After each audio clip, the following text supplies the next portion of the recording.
দেশের প্রায় ১৫০০টি পর্যটন স্পটের উন্নয়নে কাজ করা হবে। পাশাপাশি পারস্পরিক আলোচনার মাধ্যমে কক্সবাজারকে একটি স্বপ্নের পরিচ্ছন্ন নগরী হিসেবে গড়ে তোলা সম্ভব বলে জানিয়েছেন বেসামরিক বিমান পরিবহন ও পর্যটন মন্ত্রণালয়ের উপদেষ্টা এএফ হাসান আরিফ। শুক্রবার বিকেলে কক্সবাজারে অনুষ্ঠিত সমুদ্র সৈকত ও শহর পরিষ্কার পরিচ্ছন্ন রাখা এবং সিঙ্গেল ইউজ প্লাস্টিকের ব্যবহার প্রতিরোধে জনসচেতনতামূলক অনুষ্ঠানে প্রধান অতিথির বক্তব্যে তিনি এসব কথা বলেন।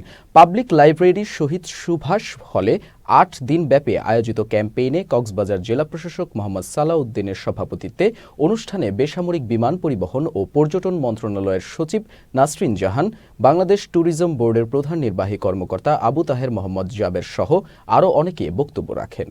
আমাদের দেশে ১৫০০ মতো টুরিস্ট স্পট আছে। আমি তাৎক্ষণিক অনেকে বললাম যে প্রত্যেকে আমি ভিজিট করে দেখব যে কোথায় কি সুবিধা অসুবিধা আছে এবং সেগুলোকে আমরা সুবিধাগুলো আমরা দেওয়ার চেষ্টা করব। আমার মধ্যে ভুল আছে আপনি ধরিয়ে দেবেন, আরেকজনের মধ্যে যে বিষয়টা উনি হয়তো লক্ষ্য করছেন আমি ধরিয়ে দেব। এই পারস্পরিক আলোচনার মধ্যে মত বিনিময়ের মধ্যে ইনশাআল্লাহ যে কক্সবাজারের স্বপ্ন আমরা সকলে মিলে এখানে দেখছি, সেই কক্সবাজারে ইনশাআল্লাহ আমরা গড়ে তুলতে পারব।